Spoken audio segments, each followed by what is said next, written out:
আসসালামু আলাইকুম।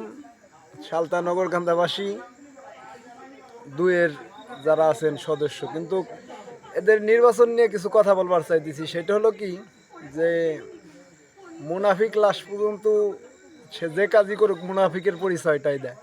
তাই আমাদের বাহিরদের দলা হুজুরের জন্য সেরকম কিছুই হয়েছে, কারণ উনি অ্যাভারেজ 32,000 ভোটে হারছে, এরকম একটা হিসেব হয়েছে। কিন্তু উনি যদি 16,000 ভোট টান দিত, তাহলে পরে ম্যাডামের পক্ষে 16,000 ভোট দেয়, তো ওনার পক্ষে 16,000, তাহলে গরমে 16,000 ভোটে হার হয়। কিন্তু ওই যে যারা জরিপ করছে, তো মানে দেখছি যে কীভাবে মনে করো যে ভোটগুলো গেছে। একই ফ্যামিলিতে 5টা ভোট আছে, তার যে মেন গার্জিয়ান সে ভোটটা ধানের শিশি দেখায় দিছে, আর তার ফ্যামিলি থেকে ছেলে বউ বা মুরব্বী মা থাকলে পারে বা ভাই থাকলে যারে মানে রাজনীতিবিদরা টার্গেট করে না, উনি তাদের ভোটগুলো রিক্সায় দেওয়া হয়েছে। তাতে প্রতিটা ফ্যামিলি থেকে একটা করে ভোট মাইনাস হয়ে গেছে ধানের শিশির। ওইটা কিন্তু সে কিন্তু তার দলেরই লোক ছিল, রিক্সাওয়ালার, কিন্তু ভোট মারে গেছে সে ধানের শিশি, আর তার ফ্যামিলি ভোটগুলো দেওয়া হয়েছে রিক্সা। আর এই 16,000 ভোটের ঘাটতি শুধু ওই ভোটটার কারণেই হয়েছে। এই কারণেই তারা মুনাফিক, এই কারণে যে তারা সৎ সাহস তাদের ভিতরে ছিল না, তাদের ভিতরে ছিল কি ভীতু। আর ভীতু লোক কখনো মাঠে আসলে পারে, মাঠে মানে জয় নিতে পারে না। এই জন্য আর সততা নিয়ে থাকলে বা নিষ্ঠার সাথে কাজ করলে পারে তাদের সততা তাদের সফলতা আসবেই। এই কারণে ধানের শীষের বিজয় হয়েছে, আর এই কারণে এই দলা হুজুর হারছে। ঠিক আছে, এটা হিসাব করে দেখেন যে এই দলের লোকেই মুনাফিক কাজটা করছে। ঠিক আছে, ধন্যবাদ, সবাই ভালো থাকবেন।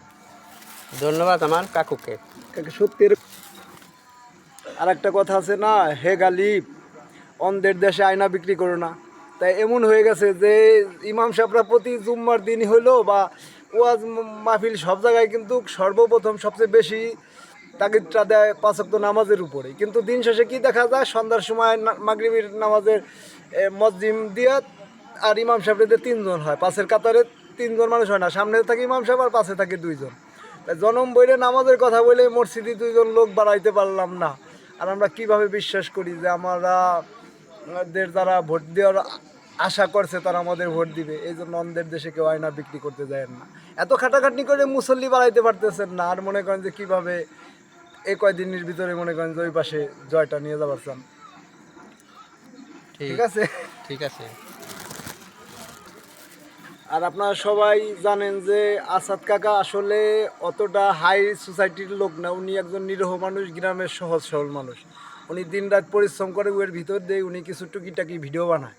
এজন্য ওনার মেহনতটারে দিকে সবাই একটু ফলো করে। সালতা নগরকান্দার মানুষ বা আমাদের সিংহপ্রতাপ গট্টি ইউনিয়নের মানুষ যারা আছেন, পশ্চিমপাড়ার মানুষ যারা আছেন, ওরা ভাইস্তে হন, সম্পর্কে ভাই হন, যে যে ইসের সম্পর্কেরই হন, সবাই ওনার দিকে একটু লাইক কমেন্ট শেয়ার দেন। উনি সিহেরিটা দিতেছে, উনি কোন সময় মসজিদে যাইতেছে, বিনোদনের উপর আছে। কিন্তু সবাই বেশি বেশি করে আসাদ কাকারে কী করবে, সাপোর্ট করবেন, যাতে উনি একটু জানা সফলতার মুখ দেখতে পারে।